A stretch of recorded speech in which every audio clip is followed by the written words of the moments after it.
نادر شاہ کی سینا نے دلی میں قتل عام کر رکھا ہے۔ گلیوں میں خون کی ندیاں بہہ رہی ہیں، چاروں طرف ہاہاکار مچا ہوا ہے، بازار بند ہے، دلی کے لوگ گھروں کے دوار بند کیے جانے کی خیر منا رہے ہیں۔ کسی کی جان سلامت نہیں ہے، کہیں گھروں میں آگ لگی ہوئی ہے، کہیں بازار لٹ رہا ہے، کوئی کسی کی فریاد نہیں سنتا۔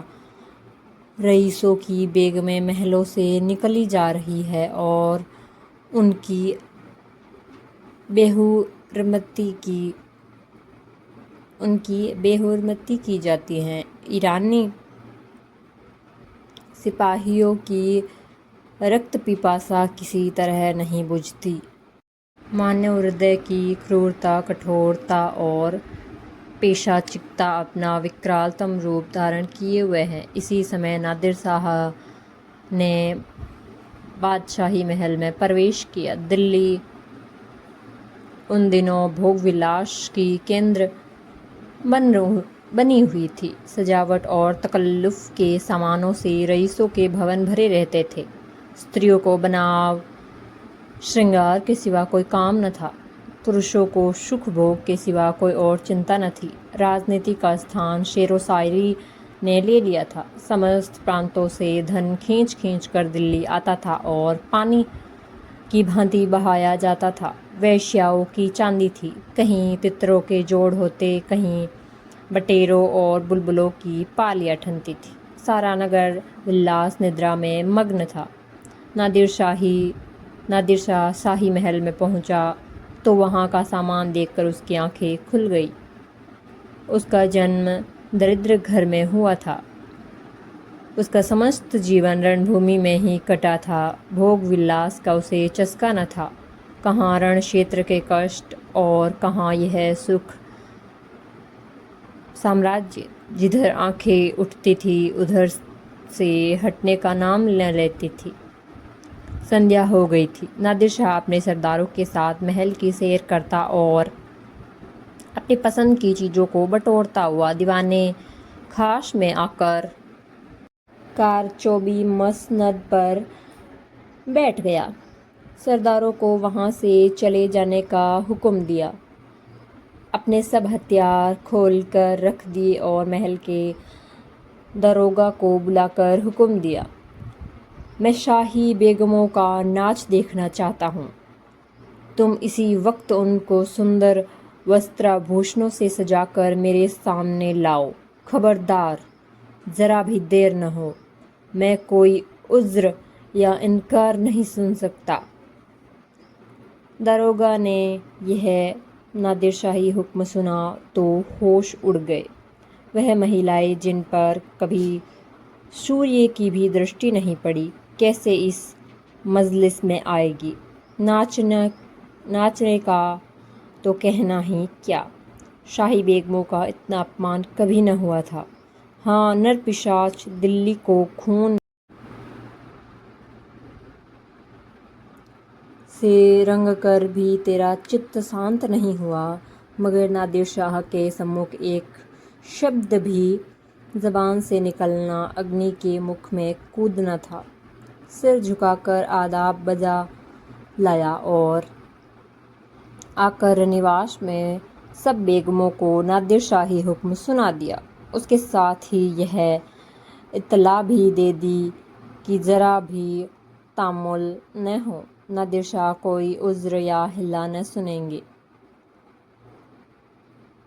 شاہی خاندان پر اتنی بڑی وپتی کبھی نہیں پڑی، پر اس سمے وجئی بادشاہ کی آجھا کو شیرودھاریہ کرنے کے سوا پران رکشا کا انیہ کوئی اپائے نہ تھا۔ بیگموں نے یہ آجھا سنی تو ہت بدھی سی ہو گئی۔ سارے رنیواس میں ماتم سا چھا گیا، وہ چہل پہل غائب ہو گئی۔ سینکڑوں ہردیوں سے اتیاچاری کے پرتی ایک شاپ نکل گیا۔ کسی نے آکاش کی اور سہایتا یاچک لوچنوں سے دیکھا، کسی نے خدا اور رسول کا سمرن کیا، پر ایسی ایک مہیلا بھی نہ تھی جس کی نگاہ کٹار یا تلوار کی طرف ہو گئی ہو۔ یدپی ان میں کتنی ہی بیگموں کی نسوں میں راجپوتانیوں کا رکت پرواہت ہو رہا تھا، پر اندریہ لپسا نے جوہر کی پرانی آگ ٹھنڈی کر دی تھی۔ سکھ بھوگ کی لالسا آتم سمان کا سرواناش کر دیتی ہے۔ آپس میں صلاح کر کے مریادا کی رکشا کا کوئی اپائے سوچنے کی مہلت نہ تھی۔ ایک ایک پل بھاگیہ کا نرنے کر رہا تھا۔ ہتاش ہو کر سبھی للناؤں نے پاپی کے سمکھ جانے کا نشچے کیا۔ آنکھوں سے آنسو جاری تھے، دلوں سے آہیں نکل رہی تھیں، پر رتن جڑت آبھوشن پہنے جا رہے تھے۔ اشرو سنچت نیتروں میں سرما لگایا جا رہا تھا اور شوک ویتھت ہردیوں پر سگندھ کا لیپ کیا جا رہا تھا۔ کوئی کیش گونتھتی تھی، کوئی مانگوں میں موتی پروتی تھی۔ ایک بھی ایسے پکے ارادے کی استری نہ تھی جو ایشور پر آوا اپنی ٹیک پر اس آجیا کا النگھن کرنے کا ساہس کر سکے۔ ایک گھنٹہ بھی نہ گزر پایا تھا کہ بیگمات پورے کے پورے آبھوشنوں سے جگمگاتی، اپنے مکھ کی کانتی سے بیلے اور گلاب کی کلیوں کو لجاتی سگندھ کی لپٹیں اڑاتی، چھم چھم کرتی ہوئی دیوان خاص میں آ کر نادر شاہ کے سامنے کھڑی ہو گئی۔ نادر شاہ نے ایک بار کنکھیوں سے پریوں کے اس دل کو دیکھا اور تب مسند کی ٹیک لگا کر لیٹ گیا۔ اپنی تلوار اور کٹار سامنے رکھ دی۔ ایک کھڑ میں اس کی آنکھیں جھپکنے لگیں۔ اس نے ایک انگڑائی لی اور کروٹ بدل لی۔ ذرا دیر میں اس کے کھراٹوں کی آواز سنائی دینے لگی۔ ایسا جان پڑا کہ وہ گہری ندرا میں مگن ہو گیا ہے۔ آدھا گھنٹے تک وہ پڑا سوتا رہا اور بیگمیں جوں کی توں سر نیچے کیے دیوار کی چتروں کی بھانتی کھڑی رہیں۔ ان میں دو ایک مہیلائیں تو جو ڈھیٹ تھی گھونگھٹ کی اوٹ سے نادر شاہ کو دیکھ بھی رہی تھی اور آپس میں دبی زبان سے کانا پھوسی کر رہی تھی۔ کیسا بھینکر سوروپ ہے، کتنا رنونمت آنکھیں ہیں، کتنا بھاری شریر ہے، آدمی کاہے کا ہے، دیو ہے۔